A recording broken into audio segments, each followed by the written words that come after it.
चला मित्रांनो, आता आपल्याला शेवटचं प्रकरण बघायचंय वाहतूक. ठीक आहे. त्या अगोदर एक लक्षात घेतलं पाहिजे की हा जो टॉपिक येतो हा वाहतूक नावाचा टॉपिक भूगोलमध्ये कामा येतो, अर्थशास्त्रात कामा येतो, चालू घडामोडीला कामा येतो. ठीक आहे. 3 in 1 टॉपिक म्हणून या टॉपिककडे आपण बघू शकता. बघा, यावरती प्रश्न रेग्युलर या ठिकाणी हमखास एक का होईना प्रश्न असतोच. बघा, फक्त हा प्रश्न भू वाहतुकीवर राहू शकतो, जल वाहतुकीवर राहू शकतो की हवाई वाहतुकीवर राहू शकतो एवढं सांगता येणार नाही. मेजॉरिटी भू वाहतुकीवर राहण्याची शक्यता सर्वात जास्त असते. ठीक आहे. कारण भू वाहतुकीतून या ठिकाणी जवळपास 92% आपली वाहतूक चालत असते, 5 ते 6% जल वाहतूक चालत असते आणि या ठिकाणी 2 ते 3% हवाई वाहतूक चालत असते. तर त्या पद्धतीने जर बघितलं तर सगळ्यात जास्त वाहतुकी चालत असते भू वाहतुकीतून आणि म्हणून सर्वात जास्त प्रश्न असतात भू वाहतुकीवर. तर या ठिकाणी हे मुद्दे बघत असताना याच्यामध्ये आता या प्रकरणामध्ये कोणते कोणते मुद्द्यावर काम करायचं, तर वाहतुकीचं महत्व काय ते बघायचं, वाहतुकीचे प्रकारावरती काम करायचं. ठीक आहे. वाहतुकीचे मग जे प्रकार आहे भू वाहतूक, जल वाहतूक, हवाई वाहतूक, या 3 मुद्द्यांवरती काम करायचं आपल्याला. या 3 मुद्द्याचे परत सब टॉपिक या ठिकाणी पाडले जातात. भू वाहतुकीमध्ये या ठिकाणी रेल्वे वाहतुके आणि रस्ते वाहतुके, जल वाहतुकीमध्ये अंतर्गत जल वाहतूक येते आणि बहिर्गत जल वाहतूक, आणि हवाई वाहतुकीमध्ये देशांतर्गत हवाई वाहतूक आणि आंतरराष्ट्रीय हवाई वाहतूक. अशा पद्धतीने प्रत्येकाचे परत 2-2 उपभाग या ठिकाणी पाडले जाताना दिसतात. आता सगळ्यात महत्वाचा भाग अगोदर समजून घ्या आपण, वाहतुकीला आपल्या अर्थव्यवस्थेमध्ये नेमके काय स्थान आहे. कोणत्याही देशाचा औद्योगिक विकास हा तिथल्या वाहतुकीच्या जाळ्यांवरती डिपेंड असतो. आलं लक्षात. जेणेकरून या ठिकाणी कोणताही देश बघा, ज्या देशामध्ये वाहतुकीची जाळं जास्त आहे त्या देशामध्ये उद्योगधंदे जास्त आहे, सेवा क्षेत्र मोठ्या प्रमाणात पसरलेलं आहे, कृषी क्षेत्राचा सुद्धा मोठ्या प्रमाणात विकास झालेला आहे. तर सगळ्या क्षेत्राशी संबंधित कोणत्याही क्षेत्राचा विकास करायचा असेल तर त्यासाठी पायाभूत सुविधा गरजेच्या आहेत आणि या पायाभूत सुविधेपैकी एक पायाभूत सुविधा म्हणजे वाहतुकी. म्हणून वाहतुकीला आर्थिक विकासाच्या नाड्या म्हणतात. कारण ज्या देशामध्ये वाहतुकीची जाळं जास्त आहे त्या देशाचा विकास झपाट्याने झालेला आहे. मग अमेरिका बघा, चायना बघा, जपान बघा, वेगाने विकास झाल्याचं दिसतोय आपल्याला, कारण त्यांनी वाहतुकीच्या जाळ्यांवरती काम केलेले आहे. भारताचं हे आपण जर बघितलं तर 2014 नंतर या ठिकाणी वाहतुकीच्या जाळ्यावरती मोठ्या प्रमाणात खर्च करायला सुरुवात केलेली. सध्या आपले सुद्धा अमेरिकेच्या बरोबरीचे मार्ग या ठिकाणी मोठ्या प्रमाणात निर्माण होताना दिसत आहे. म्हणून वाहतुकीला आर्थिक विकासाच्या नाड्या म्हटलं जात असतं. तर या पद्धतीनं वाहतुकीचं जाळं आहे जगामध्ये. भारतातलं वाहतुकीचं जाळं जे आहे रस्ते वाहतुकीमध्ये आपण जगामध्ये 2ऱ्या क्रमांकावर आहे आणि भारतामध्ये महाराष्ट्र 1ल्या क्रमांकावर आहे. मग यामध्ये तुमच्या लक्ष देऊन जाईल की भारतामध्ये सर्वात जास्त आर्थिक विकास जो आहे महाराष्ट्रामध्ये दिसतो किंवा भारतामध्ये महाराष्ट्रामध्ये विदेशी गुंतवणूक मोठ्या प्रमाणात येताना दिसते. त्याचं कारणच हे की महाराष्ट्रामध्ये मोठ्या प्रमाणात या ठिकाणी वाहतुकीचे जाळं पसरलेले आहे. ठीक आहे. तर अशा पद्धतीनं वाहतुकीचं महत्व या ठिकाणी लक्षात घेतलं पाहिजे. मग आता वाहतुकीमध्ये आपल्याला फॅक्ट डाटावरतीच काम करायचं. मग पहिला आपण भू वाहतूक घेऊ आणि या भू वाहतुकीमध्ये मग पहिला मुद्दा येतो रेल्वे वाहतूक आणि नंतर येत असतं रस्ते वाहतूक. मग त्यातला पहिला मुद्दा समजून घ्या आपण, रेल्वे वाहतूक. मित्रांनो या ठिकाणी लक्षात घेतलं पाहिजे, जी रेल्वे आहेत ही रेल्वे या ठिकाणी सुरुवात जी झालेली आहे रेल्वेला ती ब्रिटनमध्ये झालेली. ब्रिटन हे बेट आहे आणि ब्रिटनमध्ये सर्वात जास्त औद्योगिकरण झालेले शहर आहे मँचेस्टर. ठीक आहे. मँचेस्टर शहरामध्ये औद्योगिक क्रांतीला सुरुवात झालेली. 18व्या शतकात इंग्लंडमध्ये औद्योगिक क्रांतीला सुरुवात झाली आणि त्यामध्ये मँचेस्टर शहर 1 नंबरला होतं. आणि सर्वात अगोदर उद्योगधंदे निघाले होते सुती कापडाचे. आणि सुती कापडासाठी जो कच्चा माल लागतो कापूस हा काही इंग्लंडमध्ये पिकत नाही, कारण इंग्लंड हा समशीतोष्ण आणि शीतकटिबंधाच्या बॉर्डरवर आहे आणि कापूस हे उष्ण कटिबंधातलं पीक आहे. त्यामुळे साहजिकच भारत, इजिप्त आणि अमेरिका या 3 देशातून इंग्रज लोकांनी 3ही देशावरती वर्चस्व निर्माण केलंय आणि या 3ही देशातून खरेदी केलेला जो कच्चा माल आहे कापूस आहे जहाजानं इथं लिव्हरपूल बंदरापर्यंत यायचं. बघा लक्षात, या शहरापर्यंत यायचं जहाजानं आणि इथून अशा पद्धतीनं या ठिकाणी मँचेस्टर शहरापर्यंत जायचं. मग घोडागाडीनं माल जायचा, घोडागाडीनं माल पक्का माल मँचेस्टर पर्यंत, इथून मग जगभरातल्या मार्केटमध्ये विकण्यासाठी जायचं. तर अशा पद्धतीनं ही स्थिती या ठिकाणची होती. बघा मग हळूहळू उद्योगधंदे वाढत गेले, घोडागाडीचं या ठिकाणी प्रमाण वाढत चाललं आणि त्यामुळं बराच वेळ लागू लागला. आणि मग इथल्या उद्योगपतींना काय केलं, वेळ कमी लागावा म्हणून पैसा जमा करून वेडे वाकडे रस्ते सरळ करून घेतले. मग आता बराच वेळ वाचला जाऊ लागला बघा. बराच वेळ जात असता वाचला गेलेला असताना या ठिकाणी त्यांनी विचार हा करायला सुरुवात केली की जेवढा घोडागाडी आता माल नेते त्याचे दुप्पट माल न्यायला गेला पाहिजेत आणि जेवढा कालावधी लागतो आता जाण्या येण्यासाठी त्याचा निम्मा वेळ लागला पाहिजे. मग आता यासाठी काय करता येईल, मग यातूनच त्यांनी काय केलं, या मार्गावरती 2 रुळ टाकले असे आणि या रुळावर तर घोडागाडीची चाकं बसवलीत आणि वेगानं या ठिकाणी घोडागाडी घेऊन जायला आणि घेऊन यायला सुरुवात करू लागलीत. या घोडागाडीनं या ठिकाणी दरवेळेपेक्षा दुप्पट माल न्यायला सुरुवात केली आणि वेगानं घेऊन जायला सुरुवात केलीत बघा. आणि अशा पद्धतीने मग घोडागाडीने त्या रुळावरून या ठिकाणी माल जात असताना येत असताना या ठिकाणी मग आता लक्षात आलंय घोडागाडीच्या ऐवजी मशीन बसवलं पाहिजे आणि यातून घोड्याच्या ऐवजी मग मशीन बसवलं आणि नंतर मग एक एक डबल लावत लावत लावत लावत जी काही रेल्वे तयार झाली, हा इथून रेल्वेच्या विकासाला सुरुवात होते बघा. तर जगातली पहिली रेल्वे या 2 स्थानकादरम्यान आहे. मग मँचेस्टर मध्ये डार्लिंग्टन नावाचं ठिकाणी इथून सुरुवात होते बघा, तर स्टॉकटन नावाचं ठिकाण येतं असतं. मग कधी कधी तुम्ही स्थानकाचे नावही लक्षात घेऊ शकता, डार्लिंग्टन ते स्टॉकटन किंवा मँचेस्टर ते लिव्हरपूल शहरादरम्यान. तर जगातली पहिली रेल्वे आपल्याला माहिती ब्रिटनमध्ये सुरुवात झाली. या 2 स्थानकादरम्यान सुरुवात झालेली 1825 ला सुरुवात होती बघा. तर ही इंग्लंड मधले किंवा जगातली पहिली रेल्वेची सुरुवात आहे. याच्यानंतर फ्रान्समध्ये, अमेरिकेमध्ये, बाकीच्या देशामध्ये हळूहळू रेल्वेचा विस्तार वाढत गेला बघा. आणि साहजिकच आहे इंग्रजांचीच राजवट भारतामध्ये होती मग. आणि मग इंग्रजांना वाटायचंय की भारत हा प्रचंड मोठा आहे, इथं सुद्धा रेल्वे असली पाहिजेत. मग मुंबई ते ठाणे या स्थानकादरम्यान मग भारतामध्ये पहिली रेल्वे अंतरलेली दिसतंय आपल्याला 1853 ला 16 एप्रिलला. या ठिकाणी लॉर्ड डलहौसीचा कालखंड आहे. लॉर्ड डलहौसीनं भारतातली पहिली मुंबई ते ठाण्याच्या दरम्यान रेल्वे लाईन अंतरली आणि इथून पुढे मग भारतातल्या रेल्वेच्या गतीला सुरुवात होती बघा. म्हणून आज आपण 16 एप्रिल हा भारतीय रेल्वे दिन म्हणून साजरा करत असतो. आणि अशा पद्धतीने पहिली रेल्वे धावल्या गेली. यासाठी सिंध, साहब आणि सुलतान असे 3 इंजिन वापरले गेलेले बघा. यासाठी सुरुवातीला हे 34 किलोमीटरच अंतर आहे, यासाठी जवळपास 68 मिनिटे लागलेली आहेत. अशा पद्धतीनं या सगळ्या घटना लक्षात घ्यायच्या आपण. मग इथून या वेगानं या ठिकाणी वाहतुकीला सुरुवात होती बघा. सुरुवातीला या ठिकाणी मग मुंबईच्या आसपासच्या परिसरामध्ये रेल्वे लाईन अंतराला सुरुवात झाली आणि याच्यासाठी एक स्वतंत्र मुंबई रेल्वे बोर्डाची स्थापना करण्यात आली. ठीक आहे, मुंबई रेल्वे बोर्ड म्हणा किंवा बॉम्बे रेल्वे बोर्ड म्हणू आपण त्याला.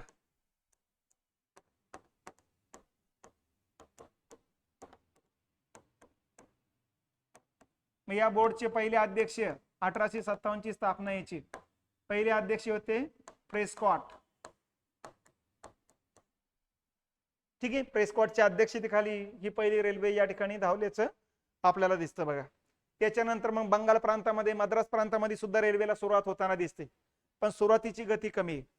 कारण रेल्वे लाईन अंतरण्याकरता लोखंड लागतं, जमीन लागते, झाडी तोडावं लागते, रेल्वे स्थानक उभारावं लागतं आणि यासाठी बक्कळ पैसा लागतो, मोठा पैसा लागतो बघा. आणि एवढा पैसा या ठिकाणी तत्कालीन कालखंडामध्ये नव्हता. मग लॉर्ड डलहौसीनं युरोप खंडामध्ये जाऊन भांडवलदारांच्या बैठका घेतल्या आणि या बैठकीमध्ये भांडवलदाराला सांगितलं की तुम्ही उद्योगधंद्यामध्ये गुंतवणूक करून तुम्ही रिस्क घेऊ शकता, तिथं फायदा होऊ शकतो, तोटाही होण्याची शक्यता आहे. पण भारतीय रेल्वेत जर तुम्ही गुंतवणूक केली तर या ठिकाणी मिनिमम 5% नफा देण्याची गॅरंटी मी घेतो आणि याच्यापेक्षा जास्त नफा राहिला तो तुमचाच राहील, म्हणजे तोटा होणार नाही याची गॅरंटी या ठिकाणी लॉर्ड डलहौसीने घेतली. आणि याचा परिणाम असा झाला की विदेशी गुंतवणूकदारांना भारतीय रेल्वेमध्ये मोठ्या प्रमाणात गुंतवणूक करायला सुरुवात केली आणि त्यातूनच मग भारतीय रेल्वे लाईन वेगानं अंतराला सुरुवात झालेली. आणि वेगानं जाताना आपण जर बघितलं 1853 ते 1947 हा इंग्रजांचा पिरियड येतो. या पिरियड मध्ये भारतभरातले रेल्वे लाईन 54,000 किलोमीटर लाईन अंतरलेली आहेत. ठीक आहे, आणि तुम्ही आता इंग्रजांच्या कालखंडातले लाईन व्यतिरिक्त 1947 पासून आता 2023 अखेर आलोय आपण. आज आपण जवळपास या ठिकाणी 14 किलोमीटर लांबीचे लाईन टाकलेले आहेत बघा. म्हणजे सध्याची टोटल लांबी जी आहे ही जवळपास येते 68,000 किलोमीटर. आलं लक्षात.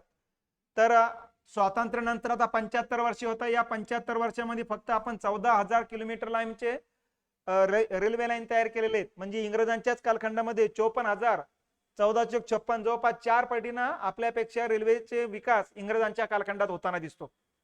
तर यावरून लक्ष देऊन जातं की इंग्रजांच्या कालखंडातली जी विकासाची गती होती रेल्वेच्या बाबतीत तरी ती त्या ठिकाणी लक्षात घेतली पाहिजे. मग या 50 वर्षामध्ये 1853 ते 1903च्या कालखंडामध्ये जर बघितलं आपण तर रेल्वे लाईन अंतरता बऱ्याच रेल्वे लाईन भारतभरात झालेल्या आहेत. मग 1903च्या कालखंडामध्ये लॉर्ड कर्झनने काय केले, रेल्वेचं व्यवस्थापन लावण्याकरता 1905 ला भारतीय रेल्वे बोर्डाची स्थापना केली.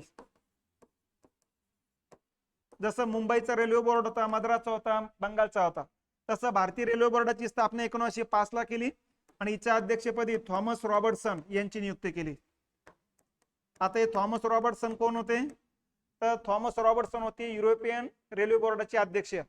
त्यांना 1.5 पटीनं पगाराचे आमिष दाखवलं आणि त्यांना भारतात आणलं आणि त्यांच्या नेतृत्वाखाली इथून पुढे मग वेगवेगळे झोन निर्माण करायला सुरुवात झाली. रेल्वे लाईन मधले गेजचे प्रकार वेगवेगळ्या अंतराला सुरुवात झाली आणि या पद्धतीने रेल्वेच्या गतीला आता विकासाला गती देण्याला सुरुवात झालेली आहे बघा. तर अशा पद्धतीने रेल्वेच्या विकासाला सुरुवात होती. पुढं 1924 पासून ते 2016 पर्यंत रेल्वेच्या स्वतंत्र अंदाजपत्रक मांडण्याच्या पद्धती सुरुवात होतं बघा. ठीक आहे. या कालखंडात रेल्वेचे स्वतंत्र अंदाजपत्रक मांडायला सुरुवात झालेली 1924 पासून 2016 पर्यंत आणि 2017 नंतर मग मोदी सरकारनं रेल्वेचं स्वतंत्र अंदाजपत्रक मांडण्याच्या ऐवजी आपलं जे सर्वसाधारण अंदाजपत्रक आहे त्या अंदाजपत्रकामध्येच रेल्वेचं या ठिकाणी अंदाजपत्रक मांडण्याच्या पद्धती सुरू झालेल्या आहेत. त्यामुळे स्वतंत्र अंदाजपत्रक आता 2017 नंतर मांडल्या जात नाही. मग आता 1924 ला स्वतंत्र अंदाजपत्रक मांडायला सुरुवात याकरता झाली की ते रेल्वेचा विस्तार मोठ्या प्रमाणात झालेला आहे, त्यामुळे महसूल मोठ्या प्रमाणात येऊ लागला, महसूल मोठ्या प्रमाणात खर्च होऊ लागला आणि म्हणून या ठिकाणी रेल्वेचं स्वतंत्र अंदाजपत्रक मांडण्याच्या पण पद्धती सुरू झालेल्या होत्या. पुढे 1925 ला सरकारनं मग रेल्वेच्या विद्युतीकरणावर भर दिला. त्या अगोदर कोळशावर या ठिकाणी रेल्वे चालायची, आता रेल्वे विजेवर सुरुवात केलेली बघा. आणि विजेवर पहिली रेल्वे जी आहे ती मुंबई ते कुर्लाच्या दरम्यान धावल्या गेलेली आहे आणि 1925च्या कालखंडामध्ये. आणि इथून पुढे रेल्वेच्या विद्युतीकरणाला सुरुवात झाली. आज जर आपण विद्युतीकरण बघितलं रेल्वेचे 2023 ला तर जवळपास 74% विद्युतीकरण झालेले. इतकं प्रचंड प्रमाणात विद्युतीकरण झालेले. 26% बाकी आहे, जवळपास 100% होऊन जाणार आहे. कारण 2029 पर्यंत आपण कोळशाचा वापर पूर्णतः बंद करण्याचं सांगितलेले रेल्वेनं. त्यामुळे 2029 पर्यंत आपलं रेल्वेचं विद्युतीकरण 100% झालेलं असेल. तर अशा पद्धतीने रेल्वे बद्दलची ह्या बारीक सारीक माहिती आपण थोडं बघत चाललं पाहिजे. मग आता रेल्वेची बाकीची जी माहिती आहे तीही माहिती लक्षात घेतली पाहिजे. मग आता रेल्वेचे 2 रुळातलं अंतर जे त्या 2 रुळातल्या अंतराच्या आधारे या ठिकाणी गेजचे प्रकार पाडले जातात. ठीक आहे. कुठले कुठले गेजचे प्रकार आहेत मग, broad gauge, metre gauge, narrow gauge, little gauge, यालाच म्हणायचं लिफ्ट गेज आणि स्टँडर्ड गेज. ठीक आहे. आता या ठिकाणी हे 2 रुळातील अंतराच्या आधारे बघा. मग 2 रुळातील अंतर 1.776 असेल, 676 असेल मीटर, तर त्याला म्हणायचे ब्रॉड गेज. ठीक आहे. 2 रुळातील अंतर जर 1 मीटर असेल तर त्याला म्हणायचे मीटर गेज. 2 रुळातलं अंतर 762 मीटर असेल तर त्याला म्हणायचं नॅरो गेज. 2 रुळातील अंतर 0.610 मीटर असेल तर त्याला म्हणायचं लिफ्ट गेज किंवा लिटल गेज.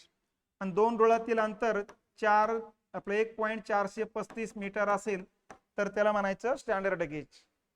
आता स्टँडर्ड गेजचं जे काही रेल्वेचा प्रकार आहे तो मेट्रो रेल्वेला लागू होतो बघा.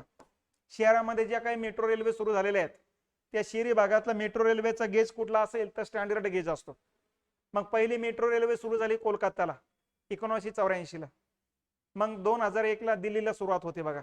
नंतर मग बेंगलोर, गुरगाव, मुंबई, चेन्नई, हैदराबाद, कोची, अहमदाबाद, पुणे, लक्षात. अशा पद्धतीने मग वेगवेगळ्या शहरामध्ये मेट्रो रेल्वे धावायला सुरुवात होते आणि मेट्रो रेल्वेचा गेजचा प्रकार स्टँडर्ड गेज असतो.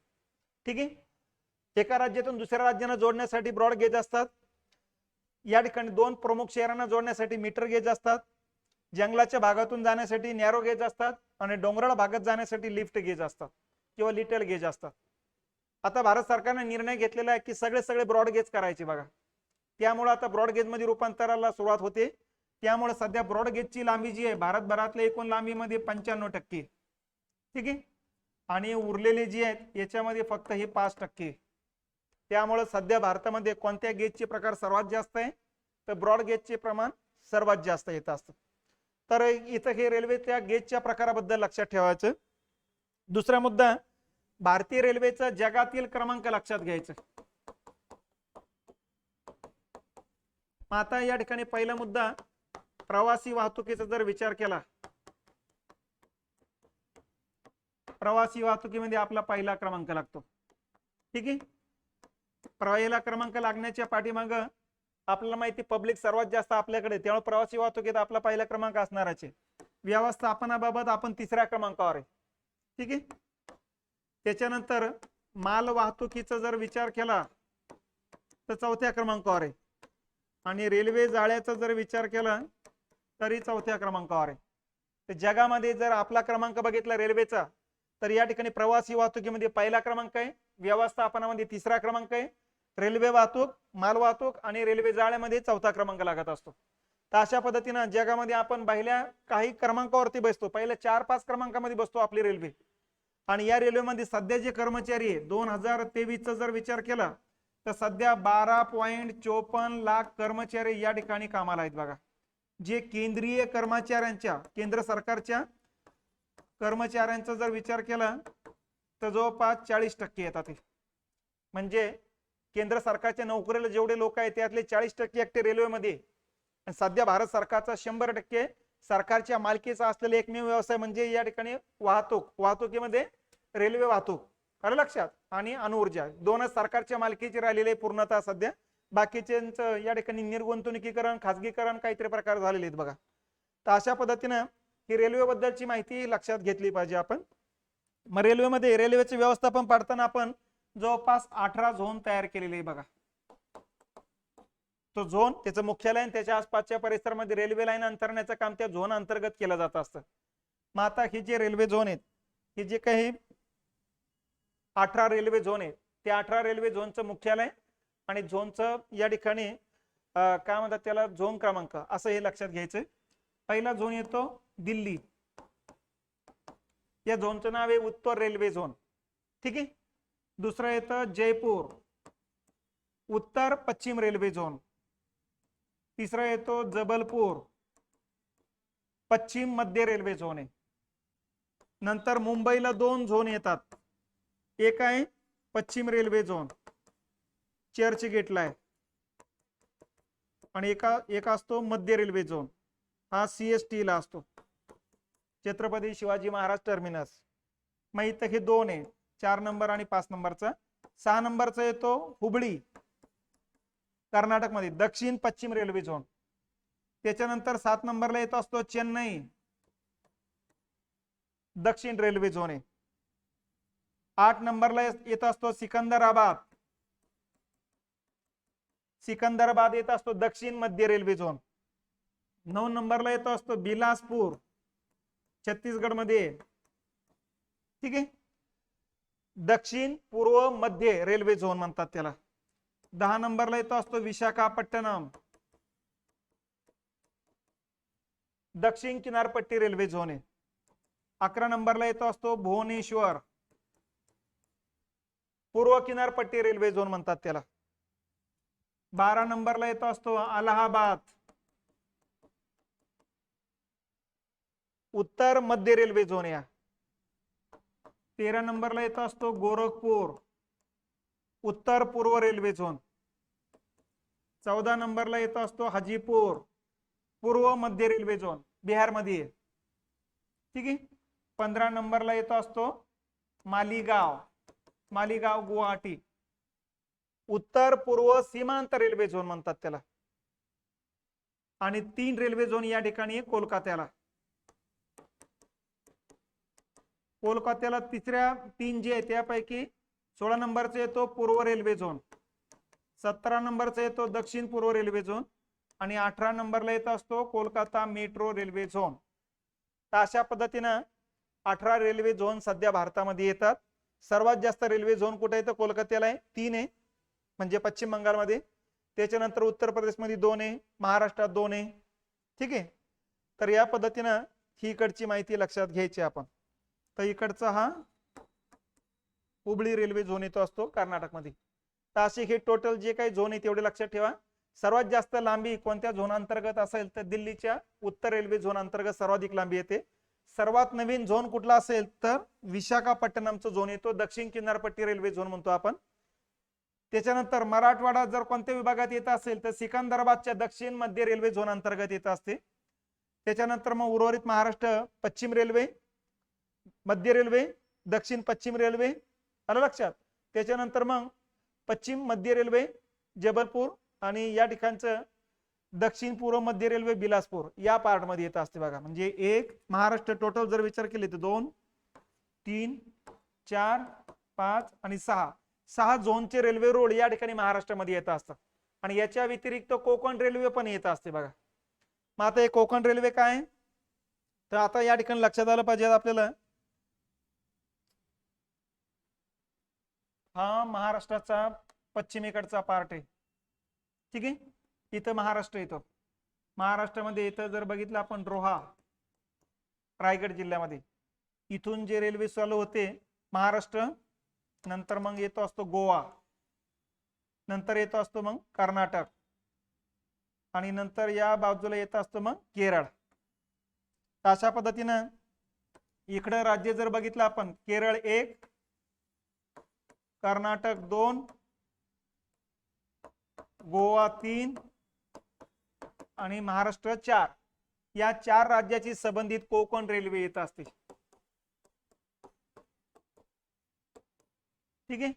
कोकण रेल्वे या ठिकाणी कोकण रेल्वेची जी स्थापना आहे ही स्थापना आहे 1990 ची आणि कोकण रेल्वेला सुरुवात होते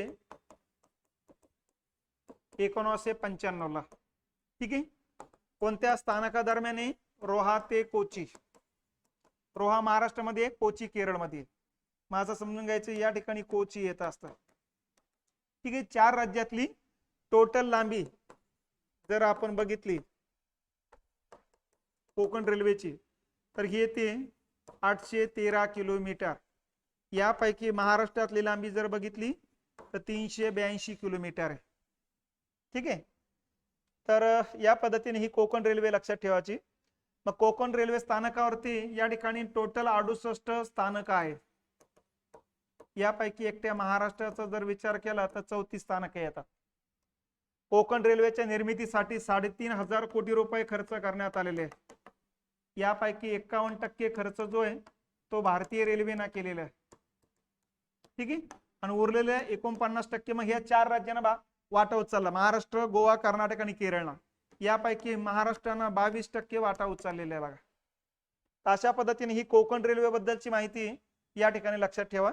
तर महाराष्ट्रामध्ये मध्य रेल्वे, पश्चिम रेल्वे, कोकण रेल्वे, दक्षिण पश्चिम रेल्वे, ठीक आहे, दक्षिण मध्य रेल्वे, त्याच्यानंतर दक्षिण पूर्व मध्य रेल्वे आणि पश्चिम मध्य रेल्वे, असे 6 ते 7 रेल्वे झोनचं या ठिकाणी जाळे महाराष्ट्रातून निर्माण होताना दिसेल आपल्याला.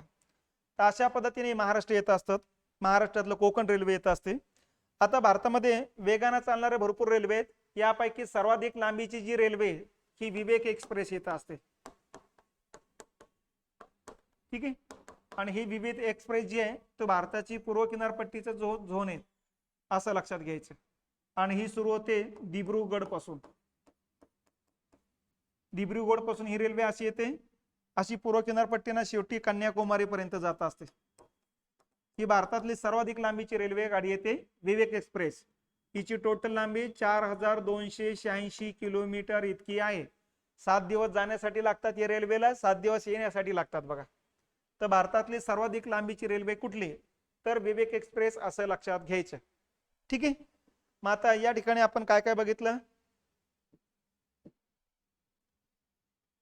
ठीक आहे.